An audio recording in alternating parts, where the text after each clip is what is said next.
morning students. మనం previous class లో already we discussed about octet rule. Octet rule గురించి discuss చేసుకున్నాం. What is octet rule?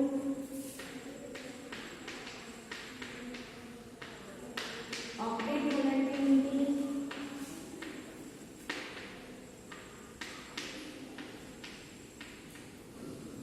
Astrical rule అంటే by losing or by gaining or by sharing to attain octet configuration.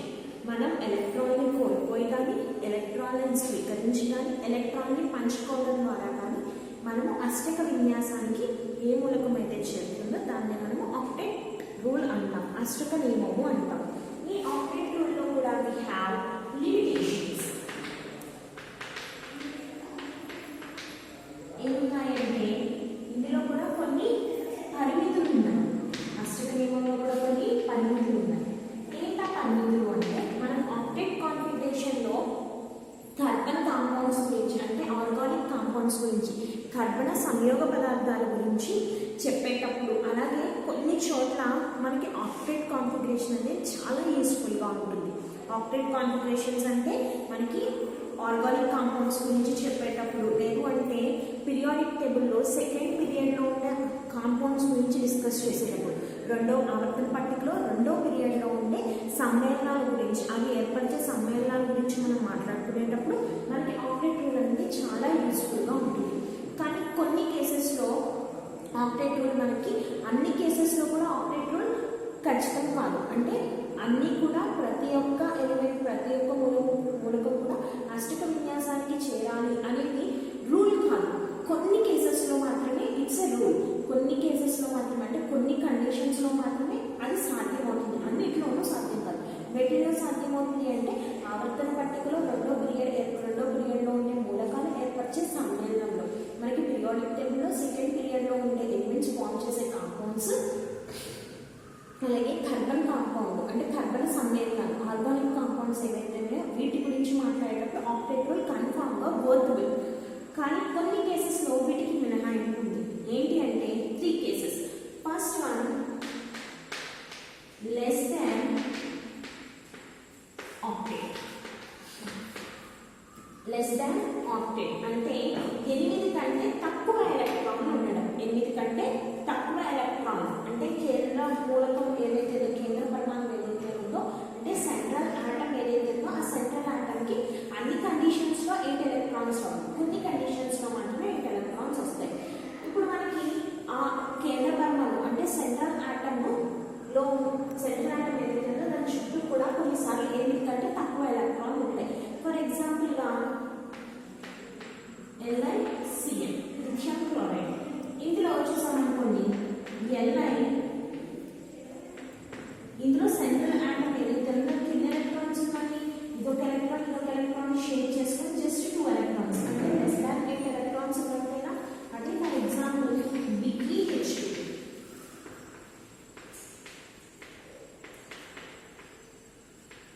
ఇప్పుడు central atom అయితే ఎన్ని electrons ఉన్నాయి 2, 2 అంటే 4 electrons. So less than 8 electrons ఉన్నాయి. అలాగే BCl3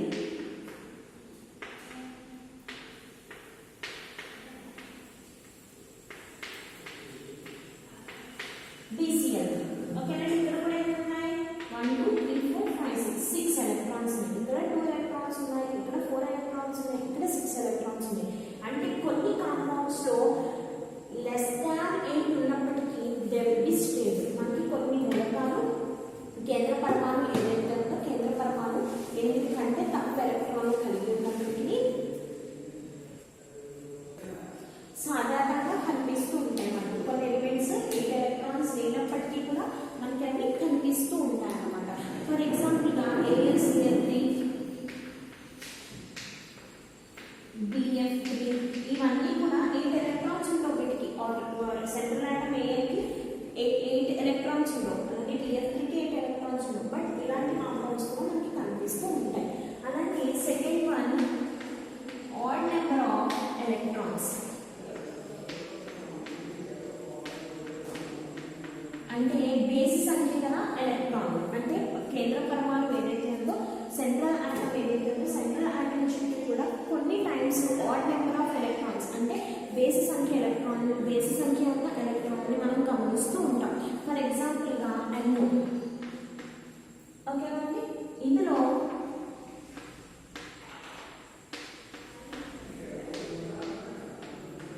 జనరల్గా మనకి నైట్రోజన్కి ఎలా ఉంటుంది అంటే ఇలా ఉంటుందండి. 2s2 2p3 ఈ స్ట్రక్చర్ రిప్రజెంట్ చేసేటప్పుడు ఇట్లా రిప్రజెంట్ చేస్తాం కదా.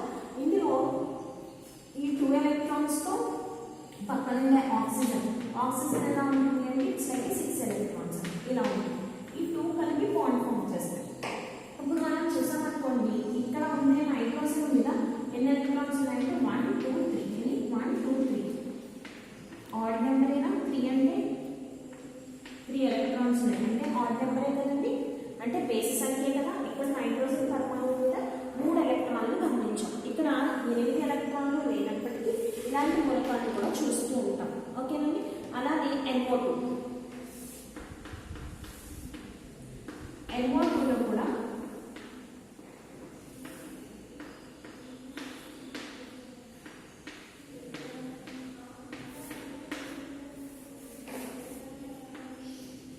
ఇక్కడ నైట్రోజన్ నుంచి జస్ట్ సింగిల్ ఎలక్ట్రాన్ మనం చూస్తూ ఉంటాం. అండ్ నైట్రోజన్ ఎన్ని బాండ్స్ ఫామ్ చేయగలరు అంటే 3 బాండ్స్ ఫామ్ చేయగలరు. ఇక్కడ ఎన్ని బాండ్స్ ఫామ్ చేస్తుంది 1 2 3 4 బాండ్స్ ఫామ్ చేస్తుంది కాబట్టి అన్స్టేబుల్ అవుతుంది. ఇప్పుడు మనం ఈ నైట్రోజన్ మీద ఎన్ని ఎలక్ట్రాన్స్ చూసుకున్నాం, జస్ట్ 1 ఎలక్ట్రాన్. 1 ఎలక్ట్రాన్ అంటే ఆడ్ నెంబర్ అయితే 1 ఈజ్ అన్ ఆడ్ నెంబర్ కదండి. 1 అంటే బేస్ సంఖ్య. మనము కొన్ని పరమాణువుల మీద ఇలా ఏంటి ఆడ్ నెంబర్స్ అంటే బేస్ సంఖ్య ఎలక్ట్రాన్ని గమనిస్తూ ఉంటాం. అండ్ ఇంకొక రూల్ ఉంది, ఎక్స్పాండెడ్ ఆక్టేట్.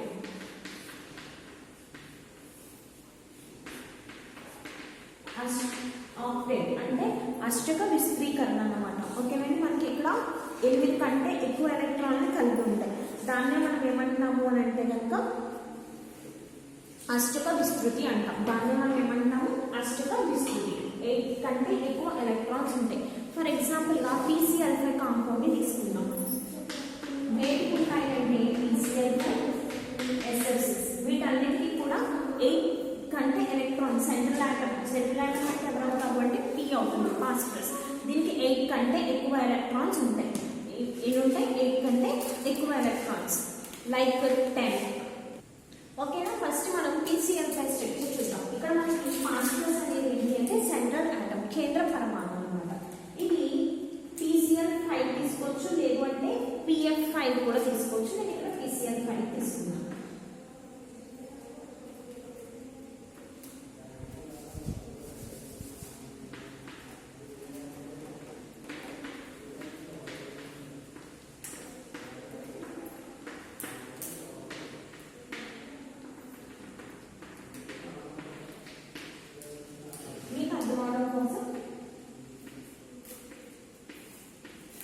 ఇలా ఈచ్ క్లోరిన్ చుట్టూ కూడా మనకి ఇక్కడ ఫాస్ఫరస్ ఒక ఎలక్ట్రాన్ని, క్లోరిన్ ఒక ఎలక్ట్రాన్ని షేర్ చేస్తాయి. యాక్చువల్లీ క్లోరిన్ మీద 7 ఎలక్ట్రాన్స్ ఉంటాయి.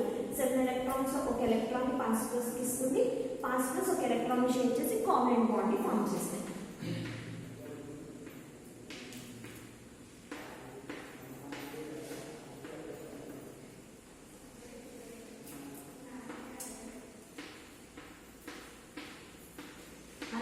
Each chlorine atom share 1 electron with phosphorus and phosphorus share 1 electron with each chlorine. ఇలా మనకి ఒక్కొక్క దాంట్లో ఇదొక ఎలక్ట్రాన్ ఇదొక ఎలక్ట్రాన్ ఇదొక ఎలక్ట్రాన్ ఇదొక ఎలక్ట్రాన్ అంటే ఈచ్ బాండ్ కంటైన్స్ 2 ఎలక్ట్రాన్స్. 2 4 6 8 10. ప్రతి ఒక్క బంధంలో కూడా 2 ఎలక్ట్రాన్లు ఉంటాయి. మొత్తం ఇక్కడ ఎన్ని బంధాలు ఉన్నాయి 1 2 3 4 5 అంటే 5 into 2 10 ఎలక్ట్రాన్స్. అంటే ఇక్కడ మనకి సెంట్రల్ ఆటమ్ మీద ఎన్ని ఎలక్ట్రాన్స్ ఉన్నాయి 10 ఎలక్ట్రాన్స్ ఉన్నాయి. కేంద్ర పరమాణువు మీద ఎన్ని ఎలక్ట్రాన్లు ఉన్నాయండి 10 ఎలక్ట్రాన్లు ఉన్నాయి. అలాగే SF6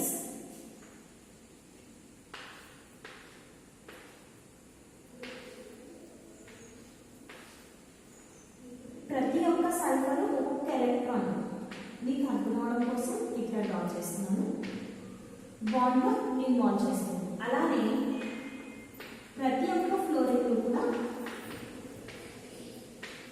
ఒక్కొక్క ఎలక్ట్రాన్ని సల్ఫర్తో బాండ్ ఫామ్ చేయడం కోసం షేర్ చేస్తుంది. ఇలా షేరింగ్ ద్వారా ఫామ్ అయ్యింది కాబట్టి మనం కోవలెంట్ బాండ్స్ అంటాం. సమయోస్వీయ బంధాలు. యాక్చువల్లీ ఫ్లోరిన్ మీద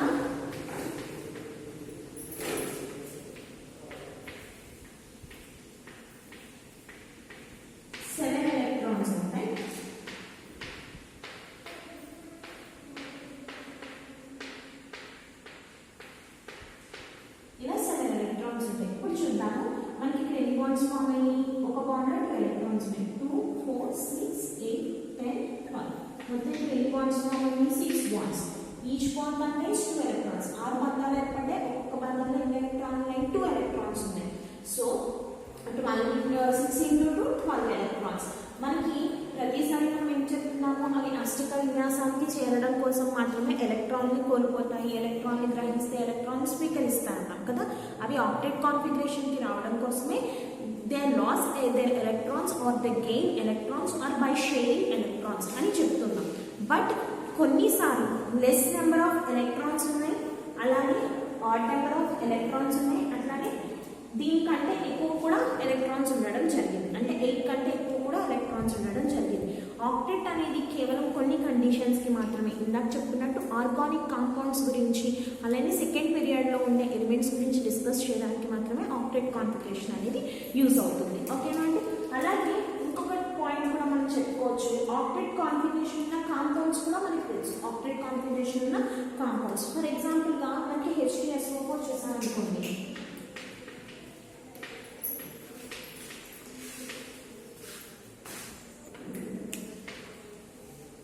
మనకి ఇక్కడ చూడండి, ఇక్కడ సల్ఫర్ ఉంది కదండి. సల్ఫర్ మొత్తం ఎన్ని బాండ్స్ ఫామ్ చేస్తుందో చూడండి.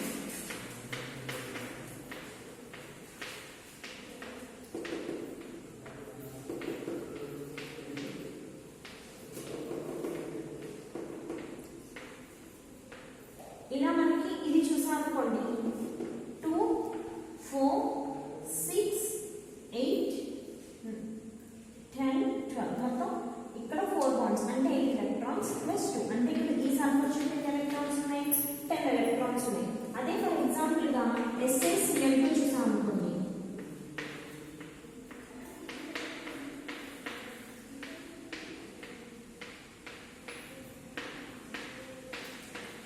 ఇక్కడ Sa చూసాం అనుకోండి, ఆల్రెడీ ఇక్కడ Sa మీద 2 ఎలక్ట్రాన్స్ 4 ఉన్నాయి, 6 8.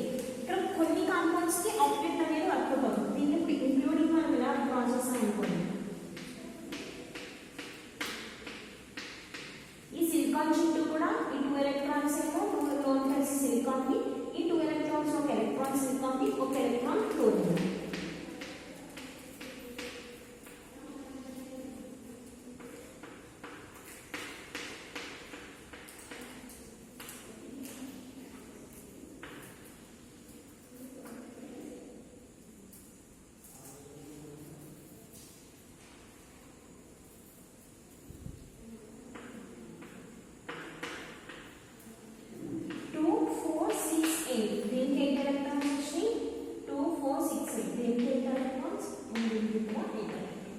కొన్ని కాంపౌండ్స్ లో 8 ఎలక్ట్రాన్స్ అనేవి వర్క్ అవుతుంది. కొన్ని కాంపౌండ్స్ లో 10 ఉంటాయి, కొన్ని కాంపౌండ్స్ లో 12 ఉంటాయి, కొన్ని కాంపౌండ్స్ లో 8 కంటే తక్కువ ఉండడం జరుగుతుంది. మనకి ఈ ఆక్టెట్ కాన్ఫిగరేషన్ అనేది, ఈ ఆక్టెట్ కాన్ఫిగరేషన్ లో కూడా వీ హ్యావ్ లిమిటేషన్స్. అంటే మనకి ఆక్టెట్ కాన్ఫిగరేషన్ ఎక్కడా కూడా షేప్ గురించి మాట్లాడలేదు, జస్ట్ దాని యొక్క బ్యాలెన్స్ ఎలక్ట్రాన్స్ గురించి, అంటే బాహ్యకర్పంలో ఉన్న ఎలక్ట్రాన్ల గురించి మాత్రమే మాట్లాడలేదు తప్ప ఎక్కడా కూడా ఆకృతి గురించి మాట్లాడలేదు, కాంపౌండ్ యొక్క షేప్ గురించి మాట్లాడలేదు. మనం ఇన్ ప్రీవియస్ క్లాసెస్ మనం చాలా చెప్పుకున్నాం. ఏం చెప్పుకున్నాము అంటే 0 గ్రూప్ ఎలిమెంట్స్ ఎక్కడ కూడా పార్టిసిపేట్ చేయవు వేరే రియాక్షన్స్లో, బట్ కెమికల్ రియాక్టివిటీ తక్కువగా ఉంటుంది అని చెప్తున్నాం. కొన్ని రేర్ కేసెస్లో మాత్రమే జీనాన్ ఫామ్ చేస్తుంది. జీనాను క్రిప్టాన్ లాంటి కాంపౌండ్స్ చాలా రేర్ కేసెస్లో కాంపౌండ్స్ని ఫామ్ చేస్తాయి. Like HCl2, KrF2, HgOF4. చాలా రేర్ కేసెస్లో ఇలాంటి కాంపౌండ్స్ని నోబెల్ గ్యాస్ ఎలిమెంట్ ఉత్కృష్ట వాయువును ఏర్పరచడం జరుగుతుంది. అలాగే వీటికి మాలిక్యూల్స్కి స్టెబిలిటీ అనేది ఎలా వస్తుంది, వాటికి ఎనర్జీస్ అనేది ఎలా ఉంటాయి అనే విషయాన్ని కూడా మనకి ఆక్టెట్ కాన్ఫిగరేషన్ ఎక్స్ప్లెయిన్ చేయట్లేదు. ఆక్టెట్ కాన్ఫిగరేషన్ షేప్స్ గురించి చెప్పట్లేదు. ఆక్టెట్ కాన్ఫిగరేషన్లో కొన్ని కాంపౌండ్స్ ఎక్కడ మాట్లాడినా మనం కొన్ని కాంపౌండ్స్ ఆక్టెట్ కాన్ఫిగరేషన్ అంటే నోబెల్ గ్యాస్ ఎలిమెంట్స్ పార్టిసిపేట్ చేయట్లేదు అన్నమాట, బట్ మనం కొన్ని కాంపౌండ్స్ని చూసాం.